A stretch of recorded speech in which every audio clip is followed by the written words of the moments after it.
Hey, let's talk about games.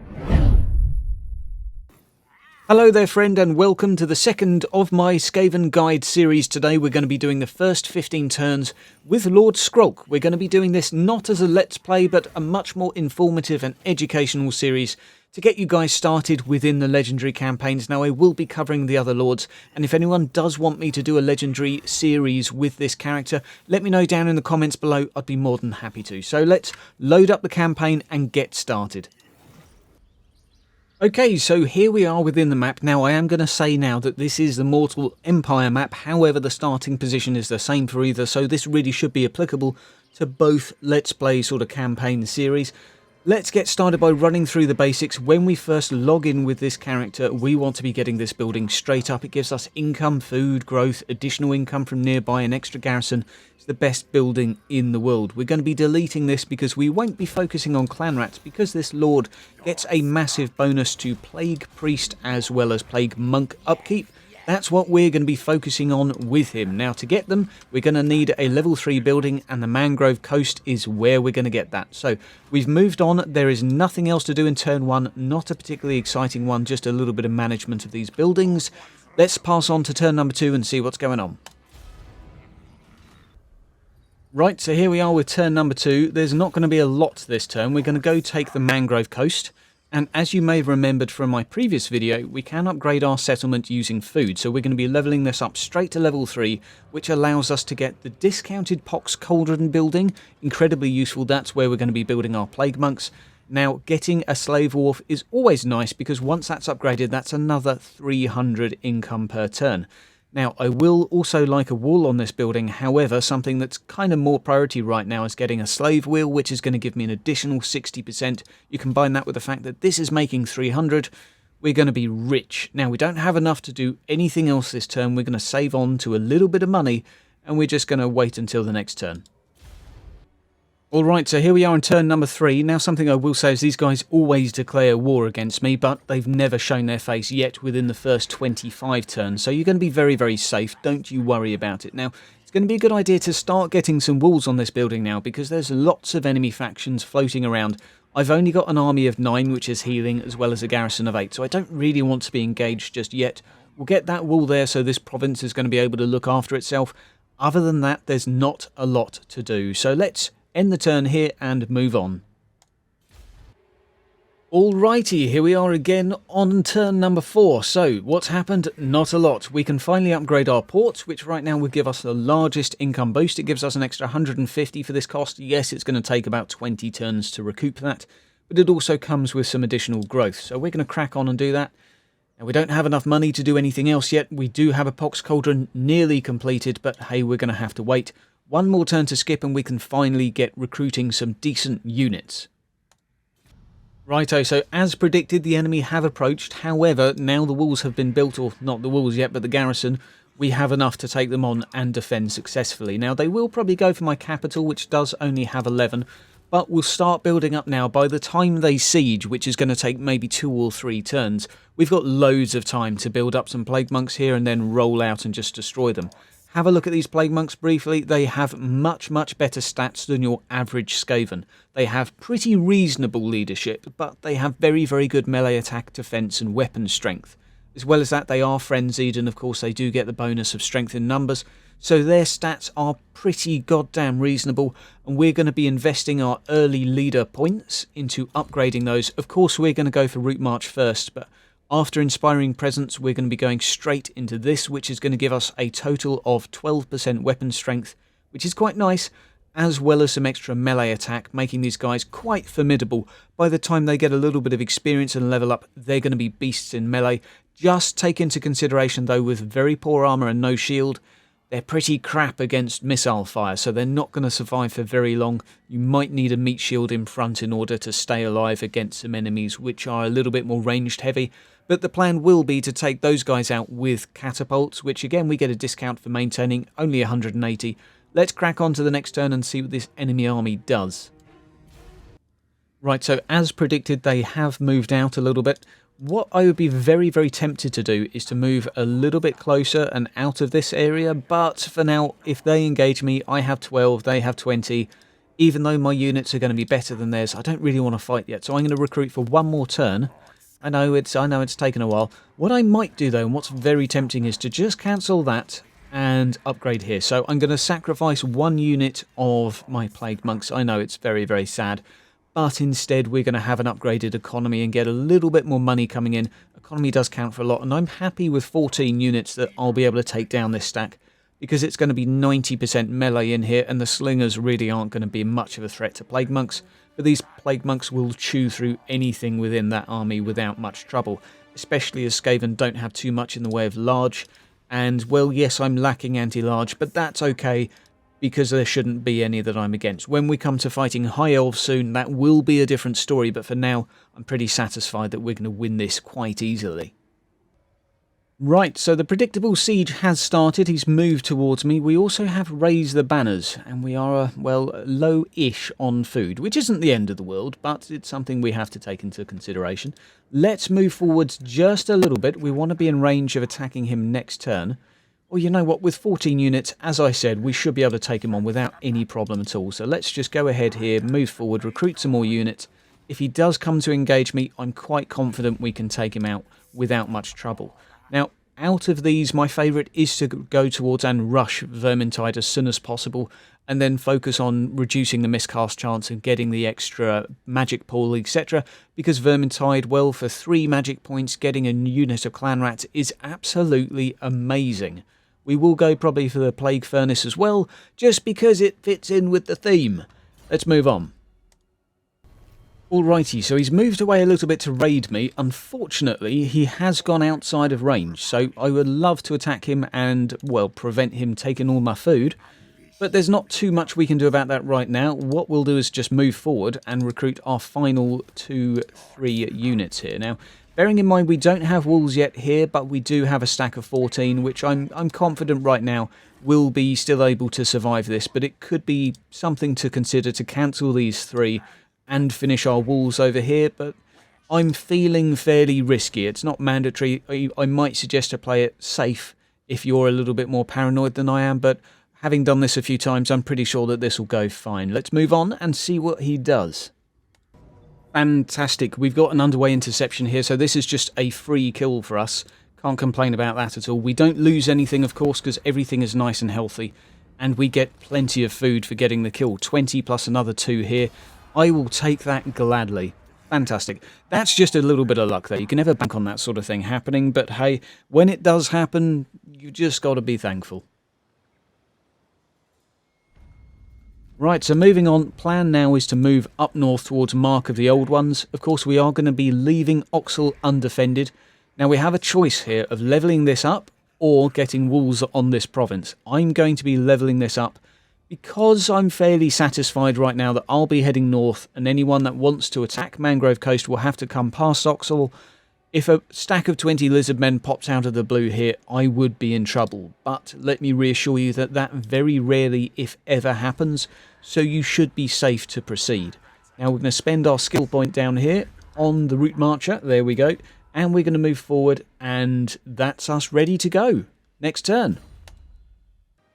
Right, so here we are on turn number 10, 5 to go. We're going to move towards Mark of the Old Ones. What we'll do is we're not in range of attacking it, so what we might as well do is go halfway towards, so we've got a little bit of movement left, go into raiding, so we're going to get a free 3 food for this and a little bit of money. It's not loads. I could probably encamp here instead, which would let me heal. Might be the smarter of the choices. I won't be getting any food for it, but hey, let's go with the healing, that way we won't lose any Plague Monks. That's probably actually the better decision here. Now, what I'm going to start doing is I'm going to start recruiting a second Lord down below. If I can find a Warlord, that would be great. 5 to 10, that is perfect. And that is also very, very nice. Upkeep reduction for some of the more expensive units. Let's just have a brief comparison to some of the others. Meh, not quite so good. Right, this guy will do very, very nice. He comes with a reasonable amount of loyalty, that's fine by me. Recruitment cost minus, that's not too bad either. We've got 5 turns to complete a Lord, we've got that, fantastic. So let's recruit some very, very cheap Skaven slaves. Oh yes, they've got a little bit of experience too. We're going to get very, very cheap units for this guy. This guy is literally going to be a defensive force while I move up north. He's just going to be sitting here holding the fort. Nothing too exciting. But if any lizard men do come along, he's going to just help this survive for long enough so that they're not going to take anything. And here we are at the start of turn 11. As promised, we're going to go out of this stance. We're going to march forward, take Mark of the Old Ones, which is going to complete our first province and allow us to finally get a commandment. We should have enough food to make this instantly into level 3. Fingers crossed. Let's auto-resolve here. And yes, we didn't lose anything. Always nice. We're going to get a little bit of bonus food as well for the victory, which, perfect, is 100% enough to make that, ta-da, level 3. So what we'll do is we'll upgrade this to have walls. Of course, it is north. It is right on the boundary here, so it is in a particularly dangerous place to be. And let's see what we can upgrade. We have walls here ready to be upgraded or repaired. Fantastic. That's incredibly helpful. We're going to get rid of that. We're not going to go for any economic buildings because we can't get any here. There's nothing to trade or be used.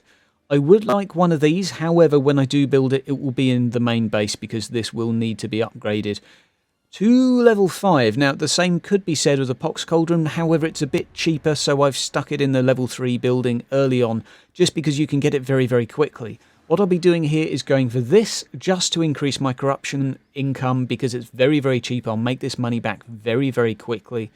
And the casualty replenishment rate isn't too bad either. The growth will be very, very useful. I don't really want to take out or get rid of entirely my uprisings because, well, I want to be killing them to get a little bit of extra experience. I'm going to be getting an uprising here next turn.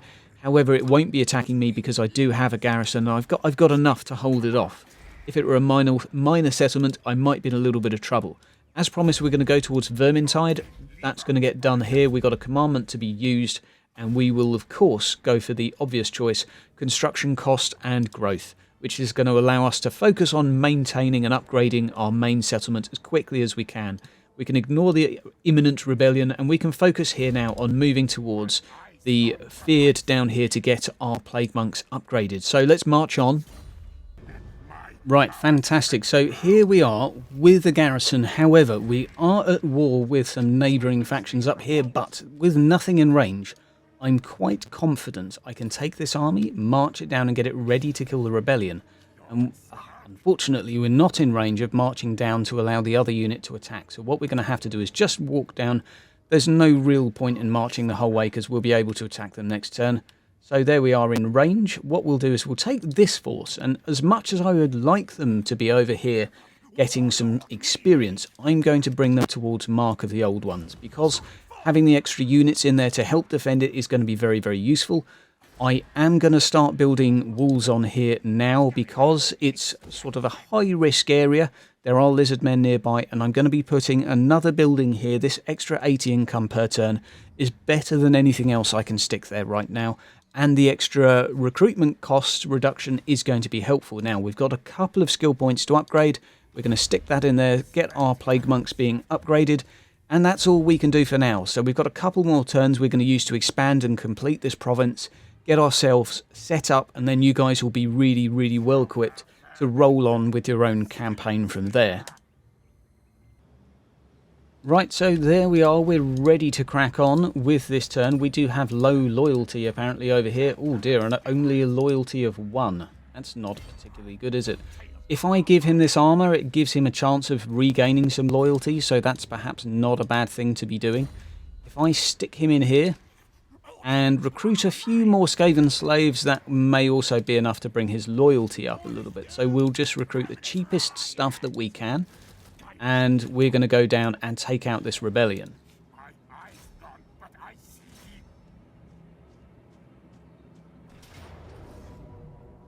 Fantastic. A nice ambush as well. It just increases the odds a little bit.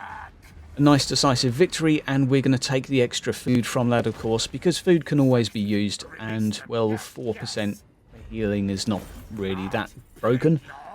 Now, we can't chase him down, unfortunately. He's moved just outside of range, unless I'm lucky and follow up a fair bit. So let's have a little look. No, unfortunately not. We're just just got enough to go into ambush. No, there's nothing we can do here. Perhaps if we're in range of going back into our building, we can heal up a bit more and then go and attack him in the next turn. That's probably the best we can do. Now, I would very much like to put a decent building in here. However, I'm a little strapped for cash, but I can get something for very cheap for a few turns, which will pay for itself very quickly. So we're going to get this in here. It's just going to lower our recruitment cost a little bit, but it's going to pay for itself in a couple of turns. By the time I get enough money to do anything, I think it'll already have paid for itself, so we'll crack on and do that. Up here, I'm really hoping this guy doesn't rebel. We'll have to keep an eye out. If we get the option to sacrifice some money to get some loyalty, we may have to go for that. I'd rather not. I'd rather just take the money, but hey, levelling up Vermintide, of course, because it's broken, and let's move on. Right, so here we are again. Of course, we can go and finish this guy off. This is top priority. That way we've secured our first province and we have a little bit of time now to have a little wander around and expand. So let's just ambush and finish him. Unfortunately, we lost a Plague Monk. That's a little bit of a shame. It would be nice if we get a catapult here from the victory. It does happen on the odd occasion. It's unlikely, but let's have a little see. No, it doesn't seem like it's happening today for us. That's fine by me. Now, we could recruit to replace, and I think that's probably not a bad idea because we're about to go and take over there. What we'll do is recruit one more Plague Monk, and let's see what we can upgrade over here. Now, out of all of these, it is still worth noting we don't have walls here yet, but the extra 10% income from this building might be worth considering. We're not at war with anyone right now that's going to be sailing around trying to take us out, although yes, I think, you know what, we're pretty safe. So let's go for the upgrade here to our economy. And walls will be top priority soon. Quote unquote soon. Skill points, of course, as promised, we're going to finish this. So now if we look at our Plague Monks, they're that little bit stronger. They've got some rather nice stats over there. Next turn we'll be going to take over this, because this will give us an increase to the amount of food we're going to get per turn. It's a fantastic building. Let's see if our loyalty has increased. There you go, it's up to 4 now. We're nice and safe here from any rebellions. What we could do is perhaps move out and start raiding another province. However, I think what we'll do before we do that is just get a few more really crappy Skaven slaves. I know this army's not going to be actually surviving anything if it gets engaged on, but it will increase the amount of money we get from raiding just by having a larger stack. Right, so let's crack on with the next turn. We're nearly done. One more. That'll secure our province and let you guys have a really good template to get started with. Right, here we are. So we do have a quest to build 2 pox cauldrons. However, I will say I'm not that tempted. It won't quite pay for itself, so I can't really justify doing that right now. We're going to take over this. Everything's going to have to sit here and heal for a while because it is empty, but we can go straight to level 3, which is absolutely amazing. Now, we don't have a lot of money to spend to, well, buy all of these nice, shiny things. Is there anything else we can cancel? Yes. I think we're going to cancel these. That way we can get our food building. It's perhaps not top priority as it's not going to give us any money. What I'd be very tempted to do first is even build a simple economic building here. We'll go for the growth one. I would like walls on this, and I will be building walls on this ASAP, but we'll go for the growth one first. Next turn, we'll build another, and we'll go from there. Now, plan going forward from here, guys, because, well, I'm going to let you get on with your own campaigns now, and I'm going to talk you through the sort of various options that you'll have. The plan for this army will probably be to go out and raid a neighbour that's probably going to war with me anyway. Get your food up a little bit. Piss them off because, hey, that's fun to do. You could even potentially just use this army once we have the walls here. You could use them to march back down, raid your own land, and then farm some of the uprisings. However, with a Skaven slave army, you're not going to be successful, so you'd have to go down, march down here, then you could raid your own land, use the other army to come back and just level up a few times. However, I am at war with Itza, so it would be very, very tempting to go and take this on soon. But perhaps that will be risky, seeing as they are lizardmen, and lizardmen are very scary. So what I think I will plan personally on doing is getting walls here fairly quick. Get the other army down here as well, because up north it doesn't seem like anyone's coming to attack me. Kill some rebellions for about 5 to 10 turns. And then after I've got some levels, hopefully some catapults as well, then go up and siege up here. That'll be my personal plan for expansion. Perhaps let me know down in the comments below, what are your plans? What are you going to do from this point? Also guys, if you would like me to turn this into a Let's Play, just let me know. I'd be more than happy to, but of course I'm happy doing lots of little guide and sort of tips and tricks videos instead, because I feel like that might be more helpful to people. There's lots of Let's Plays out there, but if you like my style, let me know down in the comments below, and of course check out the playlist down there, because we've got lots of other stuff for this game, and as well as Inquisitor Martyr, which is my main game for the channel. Guys, have yourself a great week, and I'll see you next time.